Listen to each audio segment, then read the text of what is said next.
Hello बच्चों, आइए देखते हैं प्रश्न। निम्नलिखित में बताइए कि ए बराबर बी है अथवा नहीं। विकल्प ए दिया गया है, बी दिया गया है, सी दिया गया है और डी दिया गया है। चलिए हल करते हैं और देखते हैं कौन सा विकल्प सही हो रहा है। तो सबसे पहले तो हम क्या करेंगे, मुख्य अवधारणा लिखेंगे। मुख्य अवधारणा, तो ये क्या होगा इस प्रश्न के लिए। तो देखिए ए बराबर बी का कंडीशन कब आता है, जब मान लीजिए हमारे पास एक्स कोई समुच्चय है जिनका अवयव क्या है, ए है, बी है, सी है और ये डी है। और यही आपका y कोई समुच्चय है जिनका अवयव क्या है, a है, b है, c है और d है। तो इस कंडीशन में x बराबर क्या हो जाता है, b के। ये होता है।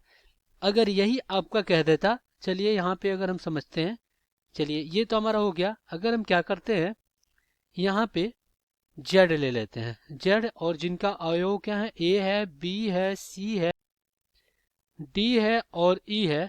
तो यहाँ पे हम क्या कर सकते हैं कि देखिए ए के एक्स के सभी अवयव जेड में है, लेकिन जेड के जो एक अवयव है ये क्या है, एक्स में नहीं है। एक्स बराबर नहीं है किसके, जेड के। क्यों?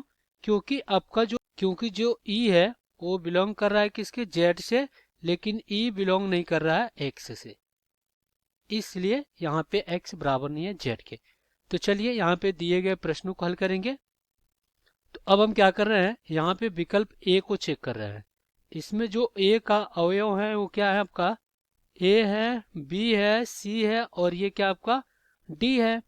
और जो बी का अवयव है वो क्या है, डी है, सी है, बी है और कितना है, ए है। अब यहाँ पे देखा जाए तो ए के सभी अवयव बी में उपस्थित है। ए के सभी अवयव बी में उपस्थित है, क्योंकि हम बी को किस प्रकार लिख सकते हैं, हम यहाँ पे बी को लिख सकते हैं बी समूचे ए, बी, सी और डी। हमने क्या किया है, यहाँ पे ए को पहले लिखा, उसके बाद बी, सी, डी। ठीक। तो यहाँ पे देखा जाए तो ए बराबर है किसके, बी के। तो यहाँ पे लिखेंगे ए बराबर है बी के। तो ये आपका पहला क्या हो गया, ए बराबर है बी के। अब हम क्या करते हैं, बी वाला पार्ट चेक कर रहे हैं। इसमें जो ए का अवयव है वो क्या है आपका, यह है 4, 8, 12 और 16। और जो बी का अवयव है वो क्या है आपका, 4, 8, 16 और कितना है, 18 है। तो यहाँ पे देखा जाए तो ए के अवयव बी में उपस्थित है। यहाँ पे 8 है तो यहाँ पर भी 8 है। यहाँ पे देखिए 12 नहीं है, 16 है। तो 12 नहीं है तो यहाँ पे कहेंगे कि 12 कहाँ पे है, 12 बिलोंग टू ए, लेकिन 12 बिलोंग नहीं कर रहा है बी से। तो इस प्रकार हम क्या कहेंगे कि यहाँ पे ए बराबर नहीं है किसके, बी के। ये हो गया। अब हम सी वाला पार्ट चेक कर ले रहे हैं। सी वाला में जो ए का समुच्चय दिया गया है वो क्या दिया गया है, इसको यहाँ पे लिख लेते हैं। सी वाला में जो ए का समुच्चय दिया गया है वो कह रहा है कि एक्स एक्स संख्या का गुणज 10 का गुणज है। तो 10 का गुणज की बात करें तो 10 हो गया, 20 हो गया, फिर यहाँ पे 30 हो गया, 40 हो गया। इस प्रकार से होगा आपका 10 का गुणज। और यहाँ पे जो बी दिया गया है, इनका जो समुच्चय है वो क्या है, वो है आपका 10, 15, 20। तो यहाँ पे लिख लेते हैं 10, 15, 10, 15 और फिर कितना है, 20, 25, 30।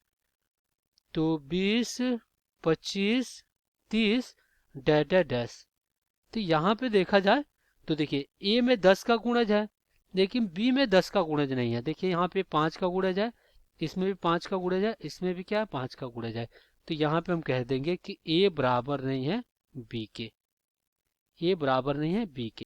तो अब हम क्या करेंगे, विकल्प में देखेंगे। तो देखिए पहला ही विकल्प सही हो जाएगा, क्योंकि ए बराबर है बी, बाकी में ए बराबर बी नहीं है। तो आशा करते हैं बच्चे प्रश्न आपको समझ में आया होगा। धन्यवाद।